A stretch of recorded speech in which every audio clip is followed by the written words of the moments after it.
quando ofendido, o natural é que o ser humano reaja, tendo como objetivo atingir a pessoa que o ofendeu da mesma forma com que ele foi ofendido.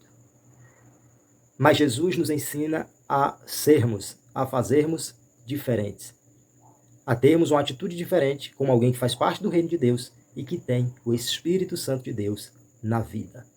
Esse é o canal EBD, Bíblia e Teologia. Eu sou Eduardo Oliveira e vos saúdo com a paz do Senhor Jesus. Hoje temos mais uma videoaula, lição de número 7. Não retribua pelos padrões humanos. Mais uma lição maravilhosa, mais um ensinamento tremendo de Jesus para as nossas vidas, contido no Sermão do Monte, que estamos estudando esse trimestre com a temática geral, os valores do reino de Deus. Já temos aprendido sobre o caráter do reino de Deus na lição 1, sobre o discípulo de Cristo como sal da terra e luz do mundo. Já temos aprendido sobre Jesus, o discípulo e a lei na lição 3. Estudamos sobre se resguardar de sentimentos ruins.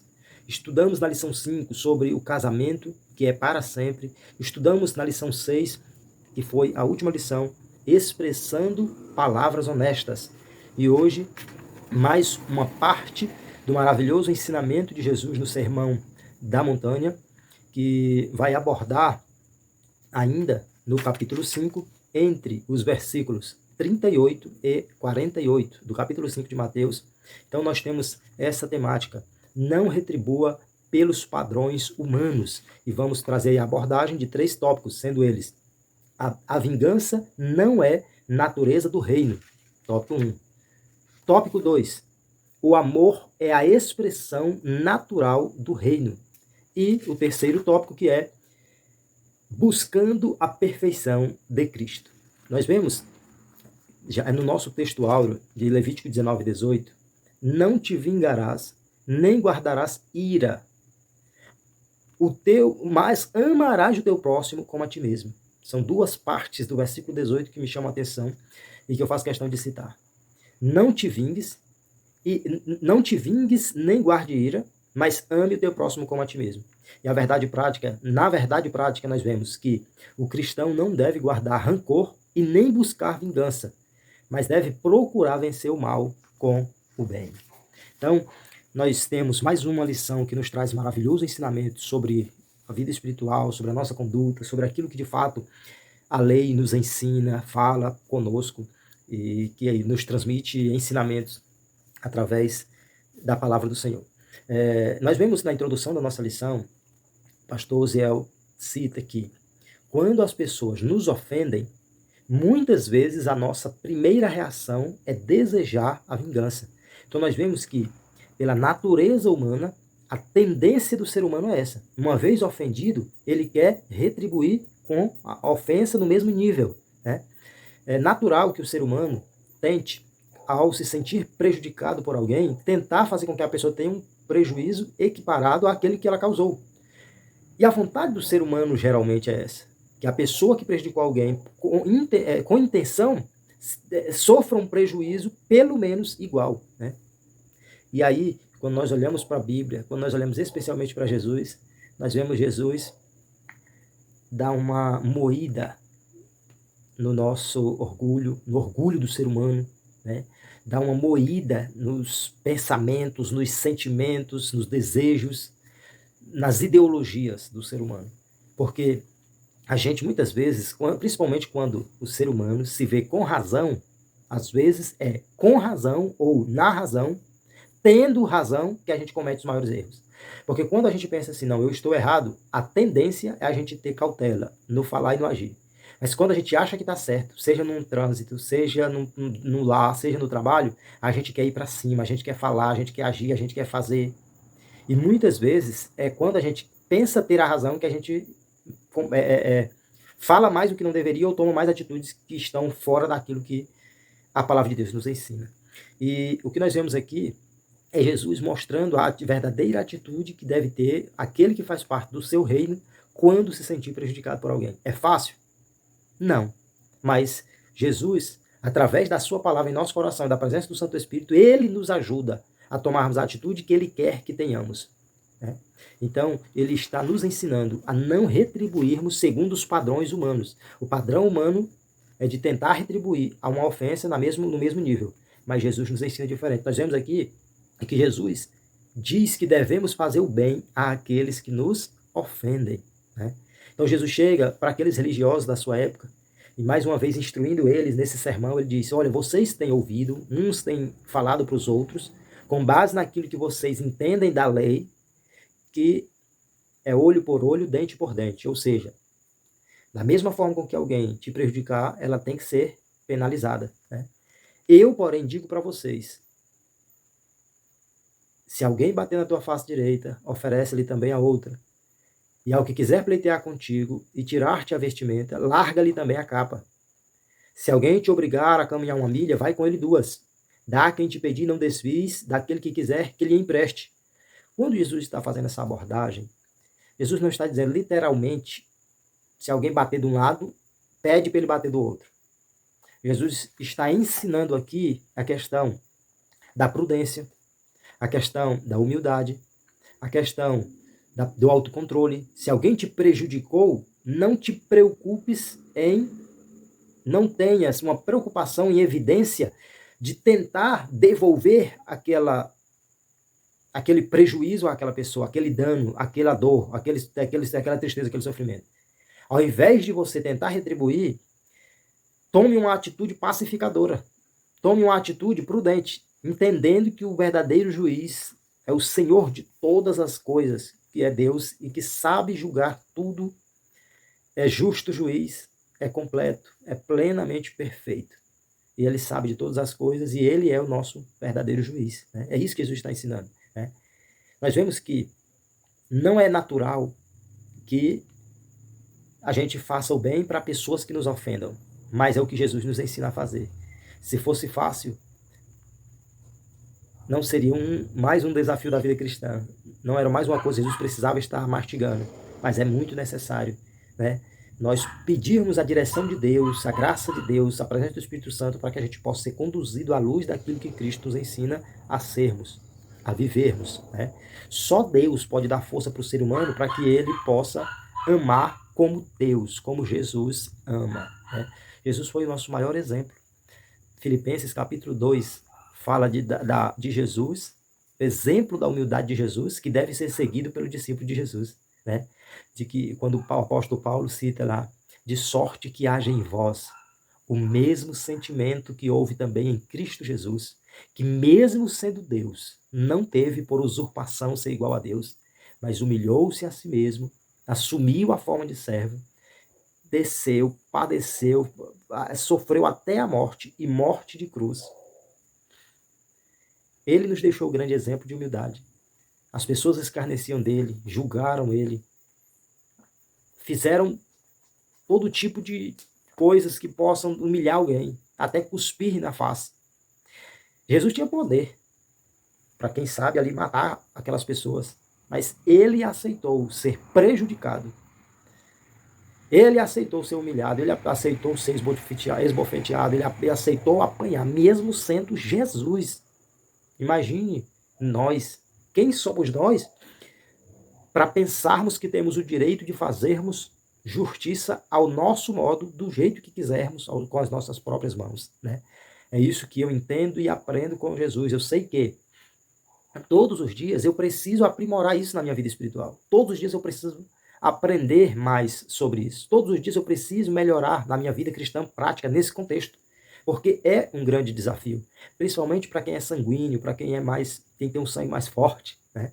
Mas é o que Jesus está nos ensinando, é nós enfrentarmos essa nossa natureza e procurarmos seguir o exemplo dele. Né? Nós vemos no primeiro ponto, a vingança não é natureza do reino. Primeiro, a lei de Talião. Nós vemos que a lei de Talião, ela pode ser definida como o castigo dado ao culpado, fazendo-o sofrer o mesmo mal ou dano que causou à vítima. Ou seja, essa lei de Talião é uma lei que existia, que dizia respeito ao fato de que a pessoa que ofendeu outra pessoa deveria ser levada ao juiz, o juiz que iria definir E a pessoa que ofendeu alguém deveria ser penalizada do mesmo modo que ela ofendeu aquela outra pessoa. Ou seja, ela deveria receber um castigo do mesmo modo, porque talião diz respeito a tal qual. Então, a lei de talião diz respeito ao fato de que a pessoa que prejudicou deveria ser prejudicada tal qual. Ou seja, do mesmo modo, da mesma forma que ela prejudicou alguém, ela deveria sofrer a penalidade, no mesmo nível, né? Nós vemos que essa lei, ela não intencionava, conforme a nossa lição, acirrar os homens a retribuir a agressão de qualquer maneira, né? Na verdade, ela era uma regra para servir como uma régua, né? Ou seja, ela servia para colocar um limite. Por quê? Porque a tendência do ser humano se ele levou uma pancada, ele quer dar duas. Devolver pancada do mesmo jeito, só que ele quer dar mais de uma. A tendência natural do ser humano é assim. Mas aqui a lei de Talião, ela vem para dizer que a pessoa que foi ofendida, ou seja, que ofendeu, deva receber uma punição no mesmo nível, não uma punição maior, né? Ou seja, não deixar que o vingador fizesse uma execução maior que o crime. Então ela servia para colocar um limite, a lei de Talião, né? Ela se tratava de uma norma para os tribunais, ou seja, os religiosos da época de Jesus usavam ali a lei de Talião, no sentido de olho por olho, dente por dente, no sentido de eles mesmos tomarem uma atitude contra a pessoa que prejudicasse eles, como que estando de acordo à lei, de acordo à vontade de Deus. Aí Jesus chega e diz: olha, vocês ouviram que tem que ser olho por olho, dente por dente, mas eu venho para dizer para vocês que não é assim. Por quê? Porque eles estavam, quando prejudicados, eles mesmos tomando uma atitude de revidar e achando que estavam sendo justos, achando que estavam fazendo o correto. Porque pela compreensão deles da lei, eles tinham direito de fazer a própria justiça com as próprias mãos, né? Mas nós vemos que a lei de Talião, ela não dava esse direito à pessoa ofendida, agredida, de ela tomar atitude. Mas a lei vinha para trazer um limite e a lei servia para os juízes, para os tribunais julgarem, para os tribunais tomarem a atitude, né? Então, ela servia também para normatizar, servia como uma norma. Nós vemos que os fariseus, eles fizeram uma má interpretação da lei, usando-a com o propósito de justificar a vingança, né, que eles tinham contra aquelas pessoas, que foi aquilo que eu acabei de abordar. Mas nós vemos que a Bíblia proíbe terminantemente a vingança pessoal, conforme Levítico 19, 18 e Provérbio 20 e 22. Nós vemos que Levítico 19 e 18 diz, não se vingue, nem guarde ódio contra alguém. Então, a Bíblia nos instruindo que nós não devemos nos vingar, nós não devemos alimentar o desejo de vingança e nem ficar guardando ódio no coração quanto a outras pessoas. E Provérbios 20, 22 diz, não seja vingativo. Deus fará justiça por você. Deus fará justiça a você. Ou seja, Levítico 19, 18 e Provérbios 20, 22 nos ensinam que nós não devemos nos vingar, não devemos guardar ódio, não devemos ser vingativos e entendermos que a nossa justiça é Deus, vem de Deus, é feita por Deus, né? Segundo, para fecharmos o primeiro tópico, o cristão e a vingança. Nós vemos que, conforme aprendemos no ensinamento de Jesus, não pode haver no coração de quem é salvo, no coração de um salvo, no coração de um servo do Senhor, no coração de alguém que faz parte do reino de Deus, qualquer sentimento de vingança.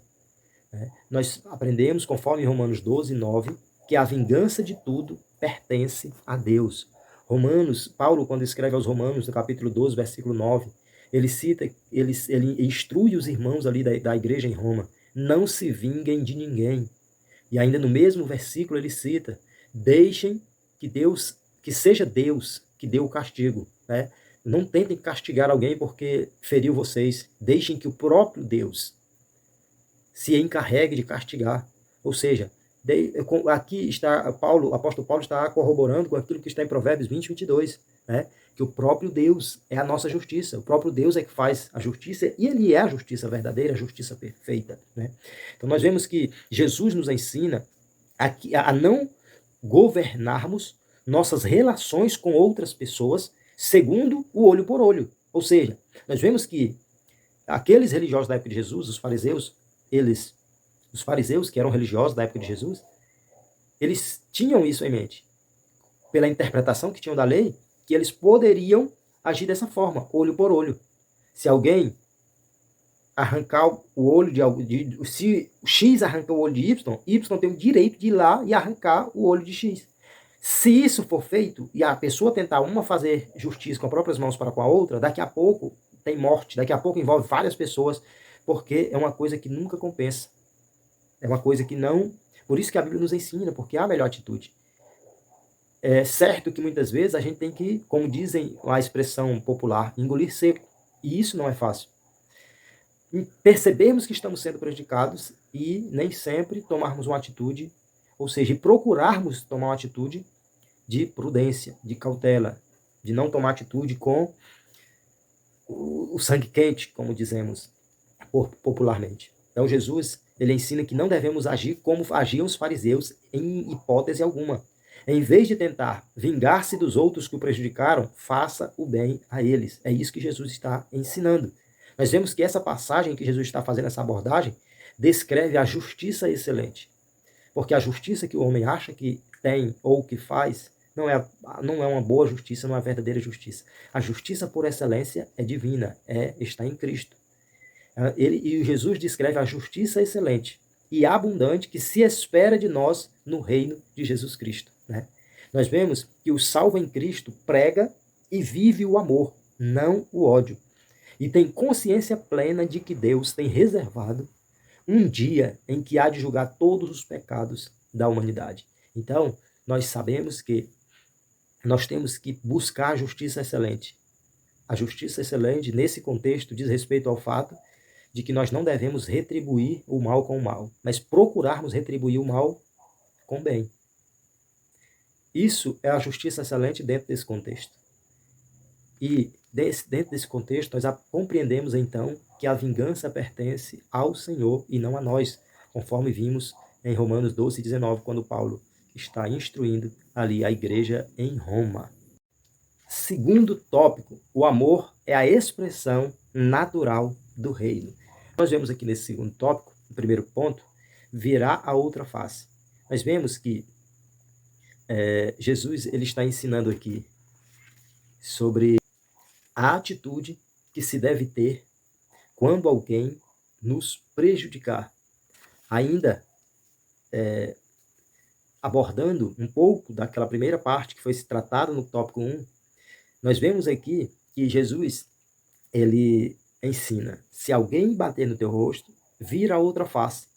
Né? Nós vemos que isso aqui acontece, ou seja, mostra um insulto que é recebido por alguém que foi ferido na face.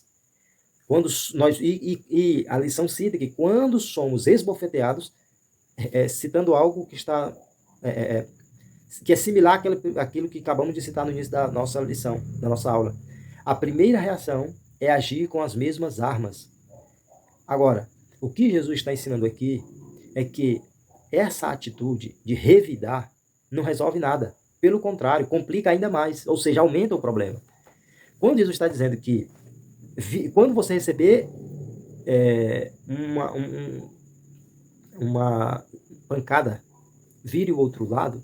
Quando você oferece o outro lado, existem algumas situações que acontecem. Você demonstra humilhação ou humildade, você tem a tendência de ter um prejuízo ainda maior, mas você não vai enfrentar a pessoa para causar-lhe maior rancor, você não vai contribuir para aumentar o problema no que diz respeito a uma possível confusão, ainda que corra o risco de sair humanamente no prejuízo, mas no nosso relacionamento com Deus a gente só tem ganhos. É isso que Jesus está ensinando. Por quê?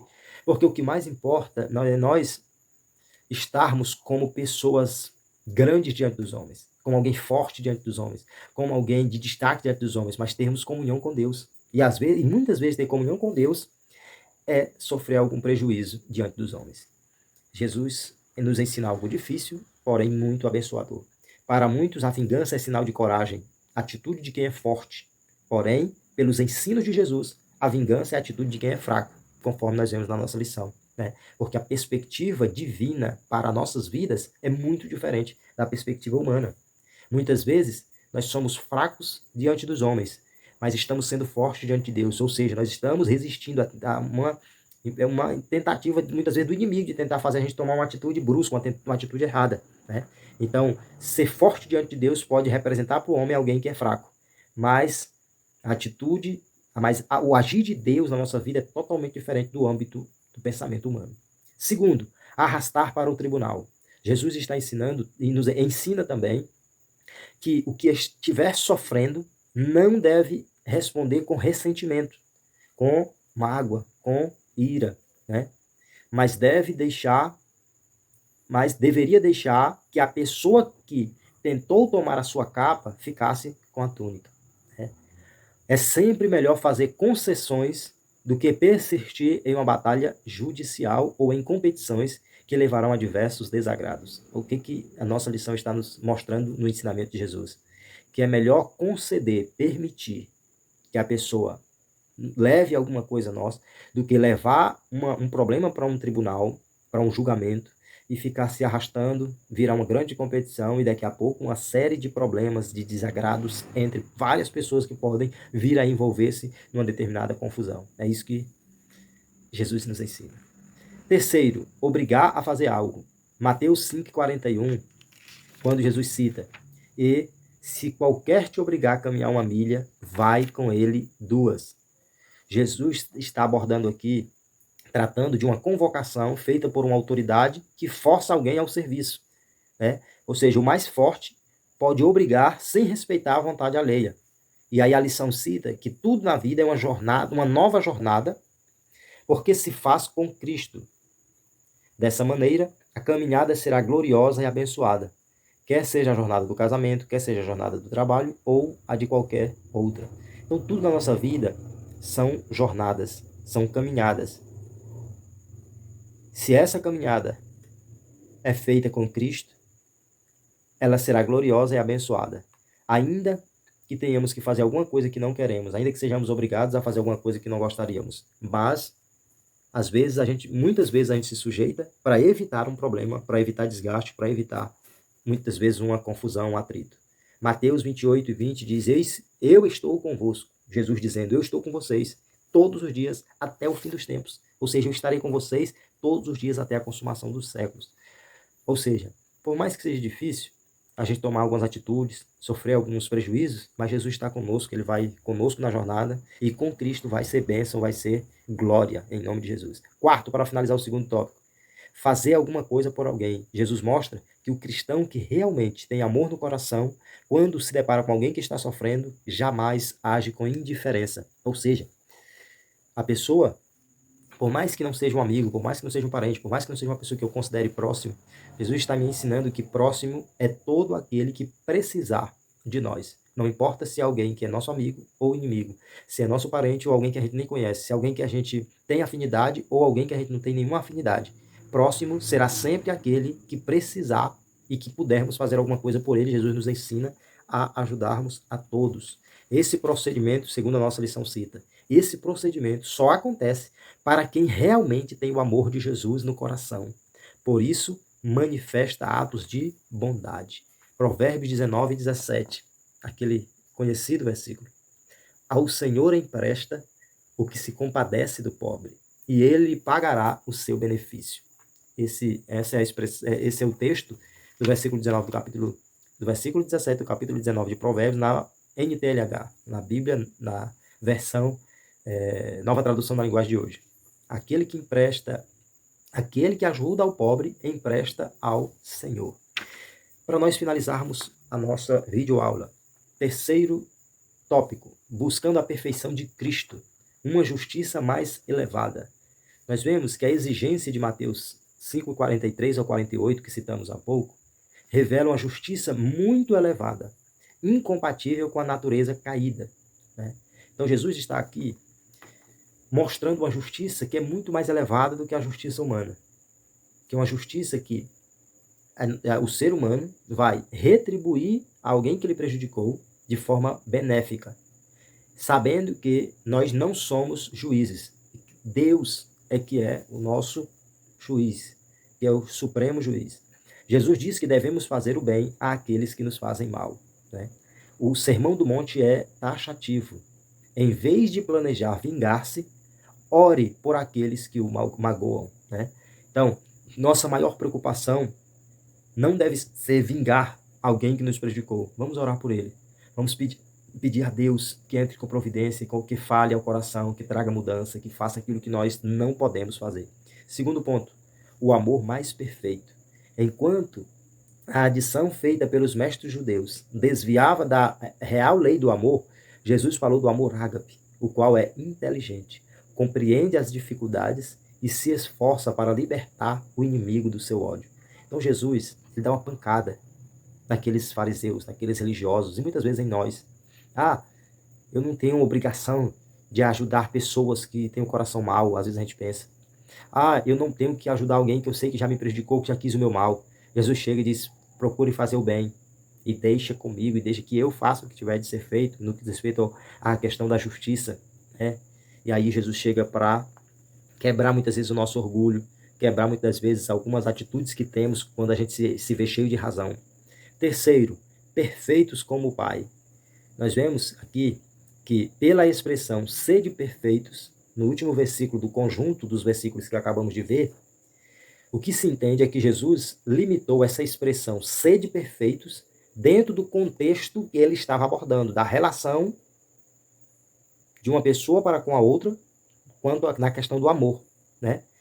E a lição cita que o amor de Deus é completo, ele não exclui nenhum grupo, todos são objeto do seu amor.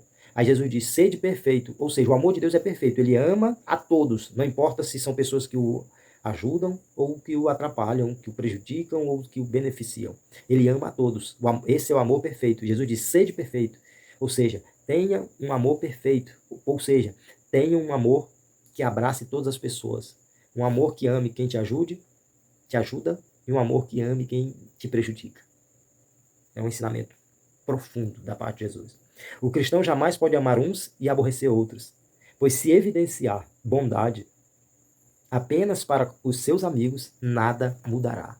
Então, ser bondoso, amoroso, somente para com amigos, não é ser diferente. Não é fazer tudo o que um discípulo de Jesus deve fazer, né? Porque isso muitas pessoas, até quem não serve a Deus, muitas vezes fazem. Retribuir de forma positiva alguém que lhe ajuda. Nós somos chamados a fazermos diferente. A nossa lição diz, assim como Deus ama a todos, o cristão também deve amar. Ou seja, tomar como medida a perfeição padrão e absoluta de Deus. A nossa lição diz ainda que buscar a perfeição, conforme ensina a palavra do Senhor, é buscar uma vida mais parecida com a de Jesus. Nós somos discípulos de Jesus. Discípulo quer dizer seguidor, aquele que segue, aquele que procura ser como o seu mestre, como o seu Senhor. Então nós temos em Cristo o nosso grande exemplo, né? Por isso que esse tópico ele é encerrado com a expressão em Cristo, podemos dizer sim para o fruto do Espírito, que inicia com o amor e não para as obras da carne. Para concluir, nós aprendemos nessa passagem bíblica do Sermão do Monte que Jesus nos chama para vivermos nesse mundo como seus discípulos, tendo um novo estilo de vida. E que a base para isso é o amor. E só os que vivem esse amor de verdade em sua vida prática estão verdadeiramente se assemelhando ao caráter de Deus. Que Deus continue abençoando a todos. Breve, se Deus quiser, estaremos comentando a lição 8 com o tema Sendo Verdadeiros. Inscreva-se em nosso canal, curta o vídeo, deixe o seu comentário, nos ajude a compartilhar e a abençoar esse projeto, que é o canal EBD, Bíblia e Teologia. Deus continue abençoando a todos. Fiquem na paz do Senhor Jesus.